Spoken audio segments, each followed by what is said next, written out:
A gente tem visto, de fato, uma piora em vários níveis, digamos assim, em diversas dimensões da infância.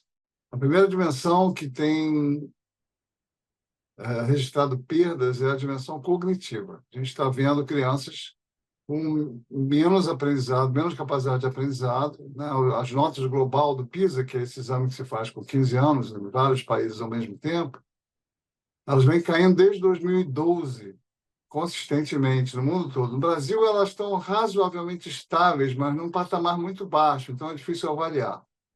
Mas no mundo, em vários países do mundo, especialmente no mundo desenvolvido, elas têm tido uma queda sistemática e consistente, né? Desde 2012, exatamente o momento em que começa a se disseminar entre adolescentes o telefone celular com todos aqueles aplicativos, especialmente as redes sociais e o YouTube, com aqueles vídeos shorts que surgiram depois, né? Bom, ainda sobre a questão cognitiva, o que as redes sociais especialmente fazem é fragmentar a atenção.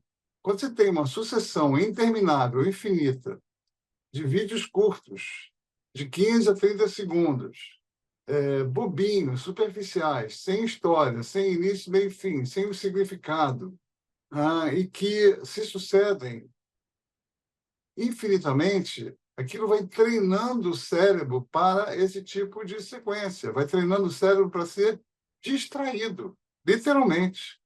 Então, a atenção, que é uma habilidade humana fundamental, vai se perdendo, vai se fragmentando, e a criança começa a ficar incapaz de ler uma linha de livro, de prestar atenção numa aula. Elas são incapazes, inclusive, de conseguir levar uma conversação adiante ou ver um filme de 1 hora e meia sem ficar olhando a tela, né?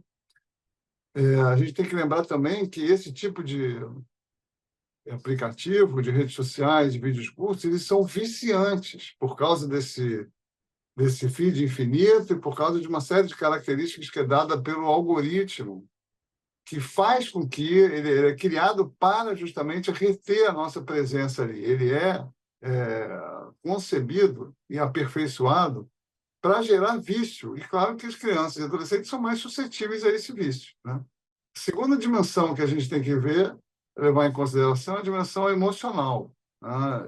Há perdas, sem dúvida nenhuma, nessa dimensão. Você tem uma crise de adoecimento mental e emocional na infância que não tem registro na história antes. Não, todo o relatório do Unicef de 2020 foi sobre isso, e não foi a pandemia, porque essa crise começa em 2012, 2013, nessa faixa. E os registros vêm aumentando desde essa época. Então, por exemplo, depressão, ansiedade, no Brasil, veja bem, tem dados do SUS, da Rede de Atenção Psicossocial do SUS, que mostram um aumento de 1.500% em 10 anos no registro de ansiedades e depressão na adolescência, especialmente entre meninas. Pela primeira vez, esse número foi maior do que o número de adultos, né? Nós superamos, a juventude superou os adultos em depressão e ansiedade. Isso é muito esquisito, né? E tem todos os outros riscos envolvidos no uso de redes sociais, que são do sedentarismo, da miopia, que também tem a ver com a falta de luz externa, né? Um confinamento que aquilo gera, com distúrbios do comportamento, TDAH, que tem componentes genéticos, obviamente também essa fragmentação da atenção faz com que a criança fique desatenta, tenha dificuldades escolares, né? Nós temos uma epidemia de perda de sono, né? As crianças estão acordando de madrugada para ficar olhando o celular, mandando mensagem, vendo videozinho. Nós temos uma perda da experiência social e natural. Isso é muito grave. Não é só o que eles se arriscam lá dentro, é muito mais também o que eles deixam de viver aqui fora. Que aqui fora estão todos os elementos que fizeram o ser humano se desenvolver. O movimento, a luz do dia, a socialização, a brincadeira, o exercício físico, todos esses elementos do mundo real são essenciais para o desenvolvimento humano. E as crianças e adolescentes estão em desenvolvimento. Elas não podem abrir mão desse tipo de atividades em nome de ficar numa telinha, né? Isso é grave, é um pecado que a gente está cometendo, né? A criança tem que socializar, tem que brincar, tem que se movimentar e tem que estar ao ar livre.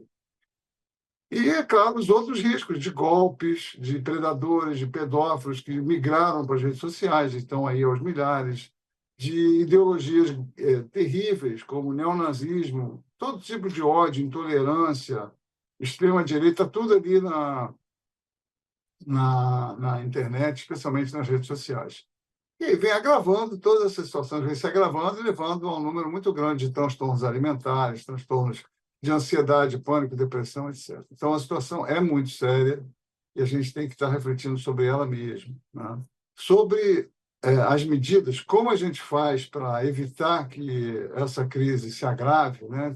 Tem duas dimensões. Primeiro, aqueles que são pais de crianças menores ainda têm que refletir sobre essa questão e planejar a chegada das telas do mundo digital na vida dos seus filhos. Então, o que se preconiza hoje em dia é, primeiro, você retardar a entrega do primeiro celular para 14 anos, mais ou menos, idade do ensino médio. Segundo, a entrada nas redes sociais, com 16 anos. O celular zero na escola. E o retorno dessas crianças ao mundo real, através principalmente de brincadeiras, de interação não supervisionada, interação entre crianças, sem um professor ou um adulto mediano. Essa interação entre crianças é fundamental para a aquisição de habilidades importantíssimas de comunicação, de empatia, de autoconhecimento, de solução de problemas, de resolução de conflitos, de comunicação, enfim, uma série de habilidades que acontecem, que são aprendidas exatamente nessa socialização entre crianças e entre adolescentes, que a gente está abandonando. Agora, é claro que é difícil, né? E já falando tanto dos pais que têm crianças pequenas quanto dos adolescentes, né? É difícil mesmo você reduzir ou impedir que seu filho tenha celular, porque ele vai reclamar, porque ele é o único que está perdendo a combinação do grupo, a combinação do dever de casa, o meme, a piada, a sacanagem, o bullying, né? Aquelas brincadeiras que se fazem ali. Enfim, é difícil realmente para ele ficar do lado de fora. Agora, a gente pode criar medidas que atenuem essa sensação de estar de fora, porque ele também vai ficar de fora da depressão, da violência, dos golpes, da insônia e de todos os distúrbios que eu mencionei aqui. É importante lembrar para ele que ele vai ficar de fora de uma série de problemas que estão acontecendo com os amigos dele que estão lá 8, 10, 12 horas por dia no celular. Ele deve estar vendo isso. Então, a gente propõe, primeiro, que haja comunidades de pais, para que, justamente, pais que pensam da mesma forma se unam e possam proporcionar essa infância mais bacana para os seus filhos, uma infância de brincadeira, de contato, de interação, e que possa ser sem celular, ou com celular smartphone, não smartphone, um celular só para ligações e mensagens, SMS, né? Essas comunidades é a chance que a gente tem de juntar crianças que não serão as únicas. Ah, mas eu tenho vários amigos que também não têm celular, nós vamos brincar juntos, vamos fazer coisas juntos, e aí talvez outros amigos ou outros pais queiram se juntar a esse grupo, porque eles vão ver que essas crianças vão aprender mais, vão estar mais felizes. De fato, vão estar, eu tenho certeza disso. Então, essas comunidades de paz que são propostas pelos movimentos, por exemplo, como esse movimento Desconecta, ou com Infância Livre de Telas, elas são fundamentais. Essa conscientização que a Infância Livre de Telas está fazendo para as famílias é uma medida importante, a medida inicial para as pessoas entenderem o risco que seus filhos estão correndo. O celular zero na escola é a coisa mais fácil de implementar e é muito importante também. Porque a escola é um lugar regulamentado. Do portão para fora, é muito difícil a gente supervisionar as crianças, né? Elas ficam, se ela tem o celular, ela vai ficar o dia inteiro ali. É muito difícil não ser de outra maneira, porque o celular é viciante. Seus aplicativos chamam a criança e ela não consegue sair de lá. Na escola, se a gente entrega o celular na entrada e pega na saída, você pelo menos tem ali 4 ou 6 horas, onde a criança vai estar livre para aprender na sala de aula, sem fragmentar a atenção, sem ser interrompido por notificações, sem fazer bullying, sem colar, sem filmar o professor de forma inadequada. E também no recreio, porque no recreio, a gente tem que entender algo muito importante. é o último reduto do brincar na nossa sociedade. A criança não brinca mais em casa, ela não brinca mais na praça, ela não brinca mais na cidade. Cidades estão com essa percepção de violência, as pessoas têm medo de mandar a criança para a rua. Antigamente, a criança chegava em casa, né, 50, 70 anos atrás, chegava em casa, trocava de roupa e ia para a rua jogar bola, brincar, andar de bicicleta, estar com os amigos, visitar. Hoje em dia, ela fica cada vez mais confinada no seu quarto e agora confinada numa telinha de 5 por 10 centímetros. Né? A gente tem que lembrar que a gente está lutando com os gigantes da indústria, que investem bilhões, não é milhões, não, bilhões de dólares em neurociência, em programação, para viciar essas crianças. Eles permitem que as crianças entrem, apesar de ser contra os termos de uso deles, permitem que as crianças fiquem, que tenham conta. 70% de crianças de 8, 9 anos têm conta no TikTok. Conta, não é que elas usem no TikTok. É um absurdo isso. E é viciante mesmo. Então, se você arranca o pacote de cocaína de um viciado em cocaína, ele vai sair no pau com você, ele vai querer cair no pau mesmo, porque ele não consegue conceber ficar sem aquilo. É um vício. Tem uma falta física daquilo. Né? Então, a gente precisa conversar com os adolescentes e negociar. A gente tem que ouvi-los, trazer eles para uma discussão e dizer, ó, vamos ter que limitar o seu uso. A gente não pode permitir que você fique assim. E vai ser assim e ponto final. Como é que você propõe usar? Nós propomos o seguinte, tal, tal e tal, refeição sem celular, 1 hora antes de dormir você vai desligar o celular não vai carregar no seu quarto, não pode deixar o celular se carregado no quarto de criança. Criança à noite não pode ter celular no quarto, isso é um absurdo você deixar um celular com uma criança para ela dormir com ele. Ela vai acordar, vai perder o sono, vai ficar jogando e mandando mensagenzinha, fazendo coisas ruins de noite. E se arriscando a ser encontrada por predadores. Leva 40 segundos para um predador encontrar uma criança no Instagram. Uma criança, tá? E ele vai dizer, não, mas eu quero tal hora, eu quero tal coisa, eu quero jogar com meus amigos, eu quero poder jogar videogame, eu quero ficar no Instagram, no TikTok tanto tempo. Então, tá bom, aí a gente chega no meio termo, a gente tenta ficar próximo das recomendações de especialistas. Eu acho que 2 horas a 3 horas, no caso de um adolescente, é um tempo razoável.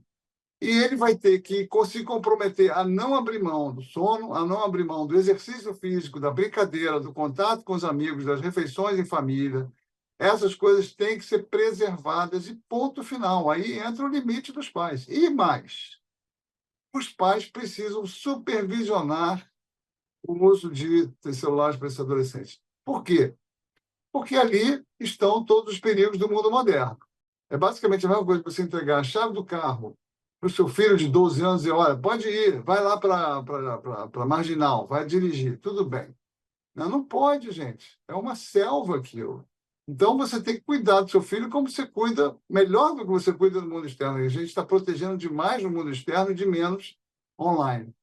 Então, a gente tem que supervisionar. É por isso que é melhor atrasar a entrega, porque supervisionar dá muito trabalho. Você tem que ter aplicativo parental, você tem que saber usar, você tem que entrar nas regras, lá nas configurações dos aplicativos mesmo, do TikTok, do Instagram, do YouTube, e fazer os bloqueios e fazer as medidas parentais. Você tem que acompanhar o que ele está recebendo de vídeo, para ver se tem ideologia nociva, para ver se tem golpe. Você tem que ver todos os contatos de rede social. A rede social tem que ser fechada. E tem muita coisa, você tem que jogar junto e assistir junto para ajudá-la a desenvolver pensamento crítico. Mas, gente, a coisa mais eficaz para esses meninos é, nessa negociação, exigir que a tarde deles seja ocupada por exemplo, se ele estuda de manhã e vice-versa, que a tarde deles seja ocupada por atividades bacanas, esporte, brincadeira, contato com os amigos, estudo. Essas coisas não podem sumir do adolescente. No fim de semana, vida cultural, passeios, trilhas, praia, parques, enfim, isso com a família ou com os adolescentes, amigos dele. Isso é muito importante. A gente não pode esquecer que o mundo real faz muita falta para o desenvolvimento desses meninos, meninas também.